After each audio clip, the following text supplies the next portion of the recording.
Sabe aquela sensação de usar uma ferramenta de tradução online para algo importante e ficar olhando para o resultado se perguntando: será que isso faz algum sentido ou eu acabei de insultar alguém? Totalmente. Quem nunca, né? A gente já passou daquele ponto onde era só cômico. Hoje a tradução é surpreendentemente boa. Mas como a máquina deu esse salto? Como ela aprendeu a traduzir não só palavras, mas o significado, a intenção por trás de frases longas e complexas? Pois é, essa é a grande questão. E essa é a nossa investigação de hoje. A gente vai mergulhar nos bastidores de uma revolução silenciosa, analisando um dos artigos científicos mais influentes da IA moderna, Neuro-Machine Translation by Jointly Learning to Align and Translate, da equipe do Barradanao, Cho e Benjo. Um artigo fundamental, sem dúvida. A missão aqui é entender a trava que segurava os sistemas antigos e como uma ideia, assim, elegantíssima, inspirada na nossa própria capacidade de atenção, não só destravou a tradução automática, mas, bom, pavimentou o caminho para a IA que a gente usa todo dia. Exato. Ok. Para entender a revolução, a gente precisa primeiro entender o antigo regime. Antes desse artigo, o padrão para tradução neural era uma arquitetura chamada encoder-decoder, ou codificador-decodificador. A lógica parece fazer sentido à primeira vista, certo? Exato. A ideia era bem intuitiva. Você tem duas partes. A primeira, o encoder, é tipo um leitor super veloz. Ele lê a frase inteira no idioma original, digamos em inglês. E a única tarefa dele é comprimir tudo que leu em um único pacote de informação. Tecnicamente, a gente chama de vetor de estado oculto. Mas, assim, dá para pensar nele como um resumo ultraconcentrado, uma espécie de DNA da frase. E uma vez que ele tem esse DNA, ele entrega para a segunda parte do sistema. Precisamente. A segunda parte, o decoder, é o escritor. Ele não vê a frase original. Ele só recebe esse resumo denso e, a partir dele, tem que reconstruir a frase inteira no novo idioma, palavra por palavra, tipo francês. Entendi. O problema fundamental que o artigo aponta de forma brilhante é que esse resumo, esse vetor, tem um tamanho fixo. Espera, tamanho fixo? Então não importa se a frase original é "o gato sentou" ou se é um parágrafo inteiro do Machado de Assis. O resumo tem que caber no mesmo espaço. Exatamente. E aí está a falha fatal. Nossa. É como pedir para um artista desenhar a Mona Lisa e a Capela Sistina, mas só dar a ele um post-it para os dois esboços. Para a Mona Lisa, talvez funcione. Para a Capela Sistina, você vai perder quase tudo. Faz todo sentido. O artigo chama isso de gargalo de informação. Toda a riqueza, a ordem das palavras, as nuances, tudo precisa ser espremido nesse gargalo. E na prática, o que acontecia? Os modelos simplesmente esqueciam o começo da frase. Eu lembro de usar tradutores online há uns 10 anos, e era isso. Frases curtas, tudo bem. Um parágrafo, e o final parecia ter sido escrito por outra máquina que não leu o começo. Era exatamente isso. Os próprios autores mostram no estudo que o desempenho desses modelos caía, assim, vertiginosamente à medida que as frases passavam de 20 ou 30 palavras. Uau! A rede neural, ao chegar no fim do processo de decodificação, já tinha esquecido as informações cruciais que estavam no início da frase original. O DNA era simplesmente pobre demais, sabe? O sistema era forçado a ter uma memória perfeita e falhava miseravelmente. Uma consulta. Essa é a palavra perfeita. Consulta. A proposta dos autores foi radical. E se, em vez de um único resumo, o encoder criasse uma série de anotações detalhadas, uma para cada parte da frase original? E se o decoder, a cada palavra que fosse escrever na nova língua, pudesse parar e consultar o trecho mais relevante das anotações originais? Ele não precisaria mais lembrar de tudo de uma vez. Isso soa muito mais humano. Eu não memorizo um artigo inteiro para falar sobre ele. Eu volto e olho o parágrafo relevante. Mas espera, essa ideia de prestar atenção seletivamente não é só sobre tradução, Isso me parece a semente de algo muito maior que a gente vê hoje em ferramentas como o ChatGPT. Você está absolutamente certa. Essa é a grande sacada. O que hoje a gente chama de mecanismo de atenção, que foi introduzido de forma pioneira nesse artigo, é um dos pilares da IA moderna. Certo. A capacidade de um modelo ponderar a importância de diferentes partes da entrada de dados é o que permite que os grandes modelos de linguagem lidem com contextos longos e complexos. Mas, naquela época, para a tradução, foi uma mudança de paradigma. E como isso funciona na prática? Quer dizer, como o modelo sabe onde olhar? Ele aprende. O mecanismo funciona através de um processo que eles chamam de alinhamento suave. Para cada palavra que o decoder está prestes a gerar, ele primeiro olha todas as anotações da frase original e calcula pesos de atenção. Tipo uma nota de relevância? Exato.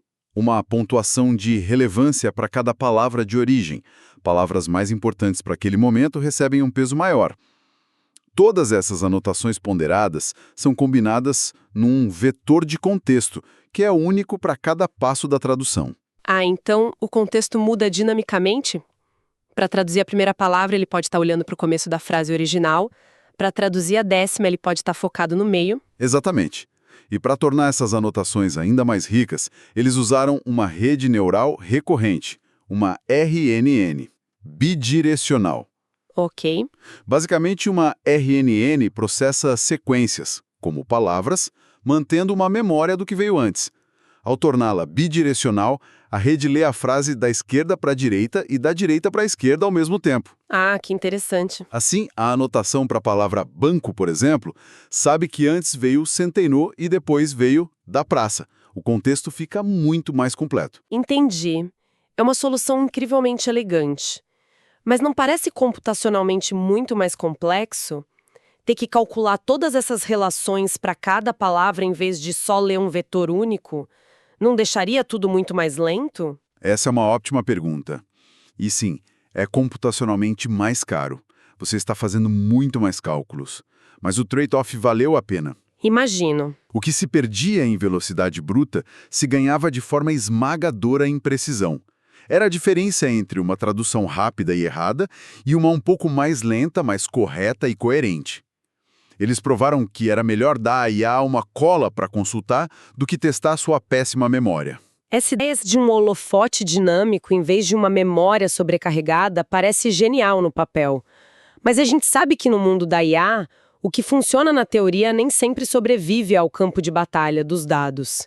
Eles conseguiram provar que isso realmente funcionava melhor? Conseguiram e os resultados foram, inequívocos. Eles testaram um novo modelo, que batizaram de RNN Search, contra o modelo antigo, o RNN EncDec, na tradução de inglês para francês, e em termos de desempenho geral, medido por uma métrica padrão chamada pontuação Blue. Pode explicar rapidinho o que é essa pontuação Blue? A gente sempre ouve falar nela. Claro, a pontuação Blue basicamente compara a tradução da máquina com um conjunto de traduções humanas de alta qualidade. Ela verifica o quão parecidas elas são, penalizando discrepâncias. Ah, ok. Quanto mais alta a pontuação, mais próxima a tradução está daquela que um humano faria. E nessa métrica, o RNN Search, com atenção, não só superou o modelo antigo, como alcançou um desempenho comparável ao sistema estado-da-arte da época, o Moses. Nossa, o Moses, que era um sistema gigante estatístico, né? Não era nenhuma rede neural pura. Exatamente. Era um sistema complexo baseado em um amontoado de regras e frases pré-definidas. Isso já é impressionante. Mas é a questão principal. O calcanhar de Aquiles das frases longas. O gargalo foi resolvido. Aí a diferença foi gritante. O artigo tem um gráfico, a figura 2, que é uma das imagens mais famosas em pesquisa de IA. De um lado você vê a linha de desempenho do modelo antigo, o RNN EncDec. E ela? Despenca. É um verdadeiro penhasco à medida que as frases passam de 30 palavras. Do outro lado, a linha do RNN Search, o modelo com atenção, permanece quase plana, estável, robusta, mesmo com frases de 50 palavras ou mais. Uau! Foi a prova visual e definitiva de que o gargalo de informação tinha sido eliminado. Ok, os números são convincentes, mas números podem esconder muita coisa. Existe alguma forma da gente abrir a caixa preta e entender como o modelo está tomando essas decisões melhores? Sim, e essa é a parte mais bonita e intuitiva do artigo. Eles foram além dos números e criaram visualizações dos pesos de atenção, que funcionam como mapas de calor. Nessas matrizes, a gente pode literalmente ver para quais palavras em inglês o modelo está olhando com mais intensidade ao gerar cada palavra em francês. E o que esses mapas de calor revelaram? O que seria um alinhamento bom? Na maioria dos casos, em frases simples, você vê uma linha diagonal clara no mapa de calor. A primeira palavra em francês é gerada com atenção na primeira em inglês, a segunda na segunda, e assim por diante. Certo, o que faz sentido. Isso mostra que o modelo aprendeu o alinhamento monotônico, que é o mais comum entre esses dois idiomas. Mas a gramática nem sempre permite essa tradução direta palavra por palavra. E nos casos mais complicados? É aí que o mecanismo mostra seu verdadeiro poder. O exemplo clássico do artigo é a tradução da expressão em inglês European Economic Area para o francês Zone Économique Européenne. Ah, sim, a ordem é toda trocada. Exato. O modelo antigo poderia se confundir totalmente.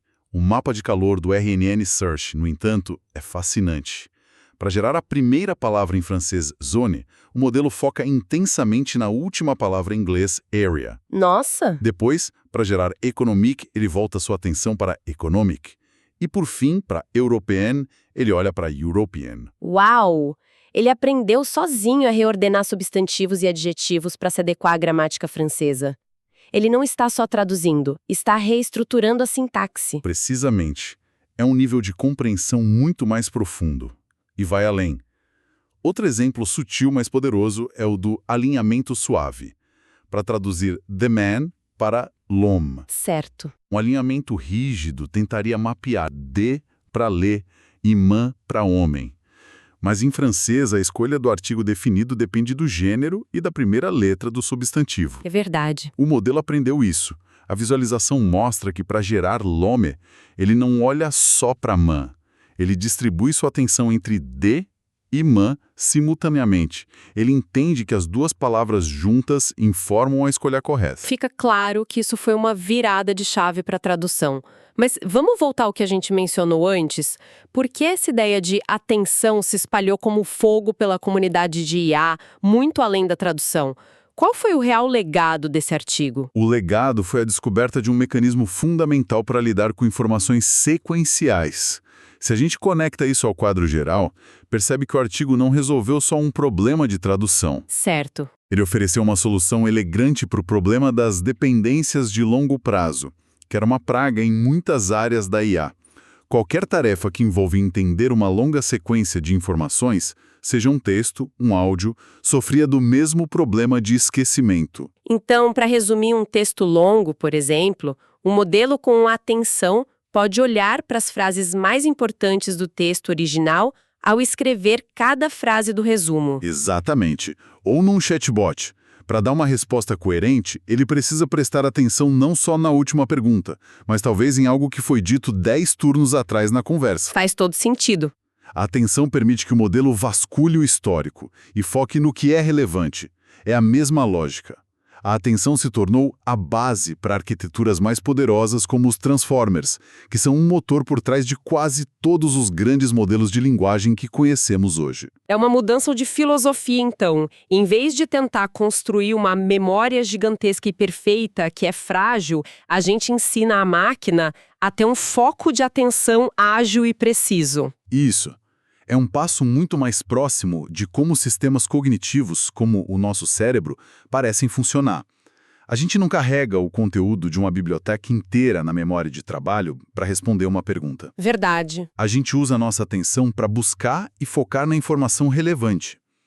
Este artigo, de certa forma, deu às redes neurais um holofote para iluminar a informação certa na hora certa. Recapitulando, então, a grande trava dos sistemas de tradução era um gargalo de informação, uma tentativa de comprimir frases inteiras numa memória de tamanho fixo. A solução foi o mecanismo de atenção, que permitiu ao modelo consultar seletivamente as partes mais relevantes da frase original a cada passo. Exato. Isso não só melhorou drasticamente as traduções, como nos deu uma janela para o processo de pensamento da máquina. E, de quebra, forneceu uma peça fundamental para a construção da IA moderna. É interessante notar que os próprios autores, ao final do artigo, são humildes e apontam para o próximo desafio: algo que o modelo deles ainda não resolvia bem: lidar com palavras raras ou completamente desconhecidas.